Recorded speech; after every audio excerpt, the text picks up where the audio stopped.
Bien-aimés dans le Seigneur, bonjour. Réveillons-nous et commençons une journée avec la méditation. Méditons ensemble est un programme journalier qui nous donne l'occasion de sonder les Écritures, de méditer la parole de Dieu et donner un sens spécial pour notre journée.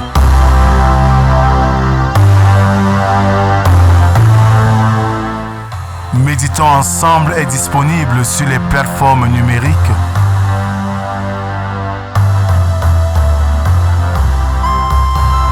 Pour vos sujets de prière, contactez la production au 237 6 91 28 29 85 via WhatsApp. Bien-aimés dans le Seigneur, bonjour. Nous sommes aujourd'hui le mardi 12 novembre 2024. Jean-Paul Marat dit ceci. La liberté de tout dire n'a d'ennemi que ceux qui veulent se réserver la liberté de tout faire.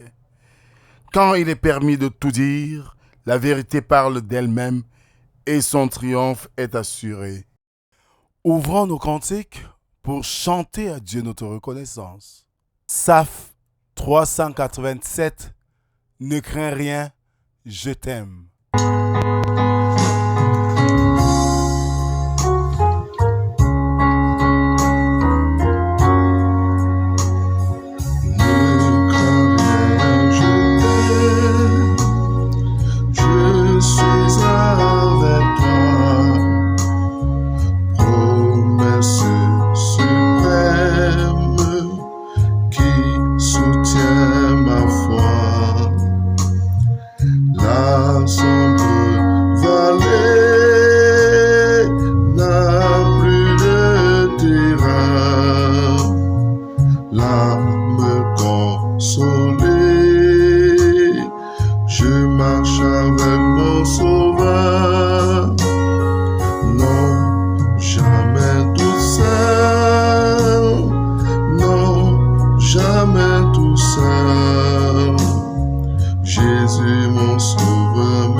Adorons l'Éternel avec le psaume 142, tous les 7 versets.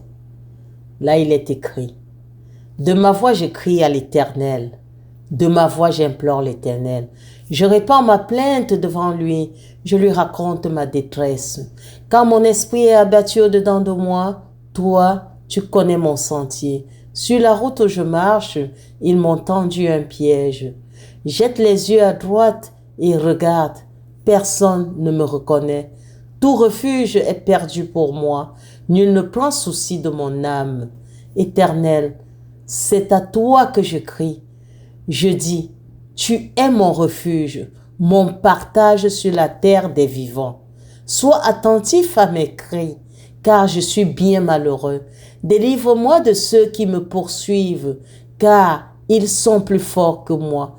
Tire mon âme de sa prison, afin que je célèbre ton nom. Les justes viendront m'entourer quand tu m'auras fait du bien. Amen.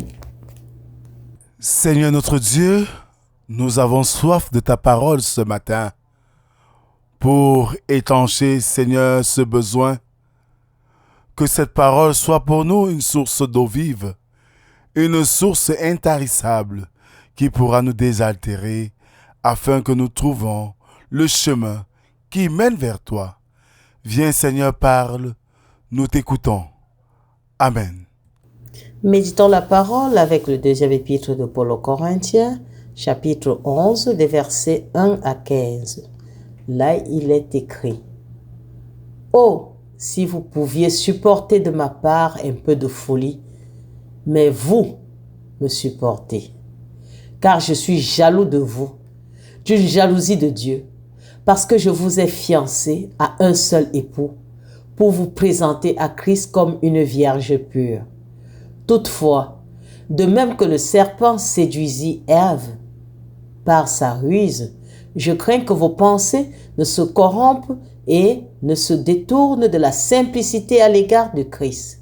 Car si quelqu'un vient vous prêcher un autre Jésus que celui que nous avons prêché, ou si vous recevez un autre esprit que celui que vous avez reçu, ou un autre évangile que celui que vous avez embrassé, vous le supportez fort bien. Or, j'estime que je n'ai été inférieur en rien à ces apôtres par excellence. Si je suis ignorant sous le rapport du langage, je ne le suis point sous celui de la connaissance. Et nous l'avons montré parmi vous à tous égards et en toutes choses. Oui, ou bien ai-je commis un péché parce que, m'abaissant moi-même afin que vous fussiez élevés, je vous ai annoncé gratuitement l'évangile de Dieu. J'ai dépouillé d'autres églises en recevant d'elles un salaire pour vous servir. Et lorsque j'étais chez vous et que je me suis trouvé dans le besoin, je n'ai été à la charge à personne, car les frères venus de Macédoine ont pourvu à ce qui me manquait. En toutes choses, je me suis gardé de vous être à charge, et je m'en garderai. Par la vérité de Christ qui est en moi, je déclare que ce sujet de gloire ne me sera pas enlevé dans les contrées de l'Achaïe.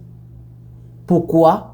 Parce que je ne vous aime pas, Dieu le sait. Mais j'agis et j'agirai de la sorte, pour ôter ce prétexte à ceux qui cherchent un prétexte, afin qu'ils soient trouvés tels que nous dans les choses dont ils se glorifient. Ces hommes-là sont de faux apôtres, des ouvriers trompeurs déguisés en apôtres de Christ. Et cela n'est pas étonnant, puisque Satan lui-même se déguise en ange de lumière. Il n'est donc pas étrange que ces ministres aussi se déguisent en ministres de justice. Leur fin fera selon leurs œuvres. Leur fin sera selon leurs œuvres. Amen. Bien-aimé peuple de Dieu, la particule que nous venons d'écouter ce matin, nous constatons qu'il y a à Corinthe des gens assez ingrats ou assez rebelles à la vérité.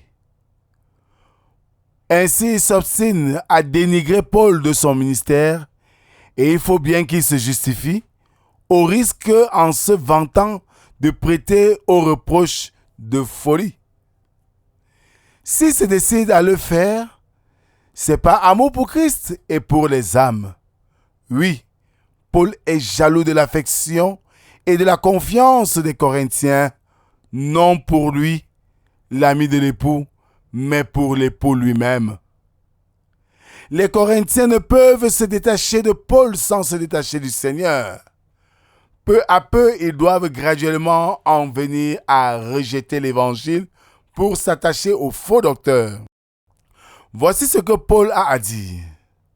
D'abord, il n'a été inférieur en rien aux premiers apôtres, auxquels il donne cependant le nom d'envoyé ou d'apôtre par excellence.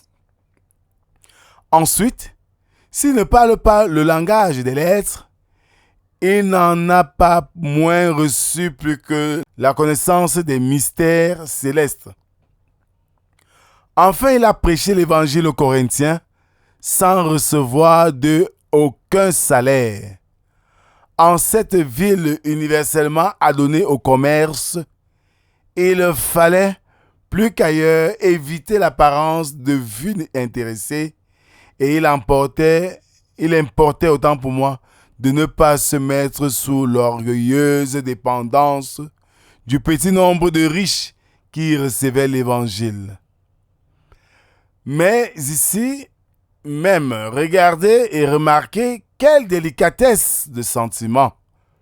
Aimant quelqu'un, nous ne craignons pas de le lui être redevable. Et Paul se hâte-t-il d'ajouter avec une émotion pénétrante, « Si je n'ai rien voulu recevoir de vous, est-ce peut-être que je ne vous aime pas? Dieu le sait. » Bien-aimés, cette réalité est nôtre aujourd'hui, où dans certaines communautés, on fait vite de s'adonner au plus nanti et en espérant un encadrement spécial. Dieu ce matin te dit que en principe, si tu œuvres pour lui, ne t'accroche pas aux biens éphémères de ce monde, il saura te donner ce qui t'est nécessaire.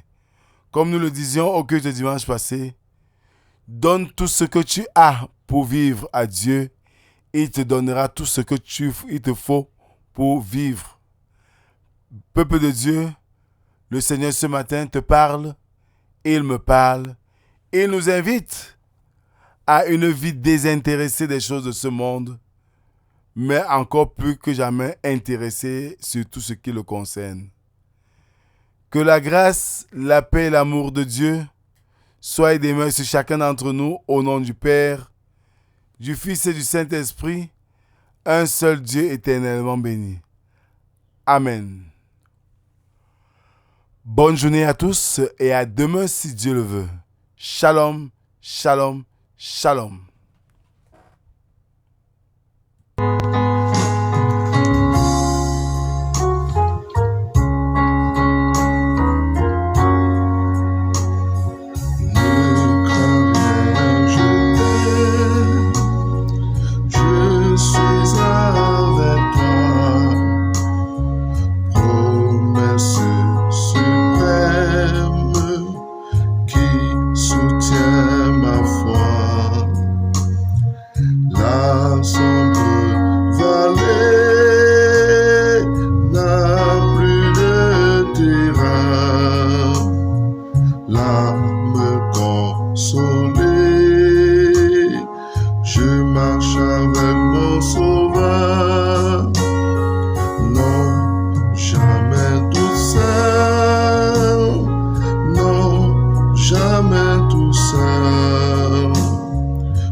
Jésus mon sauveur me garde, jamais ne me laisse seul.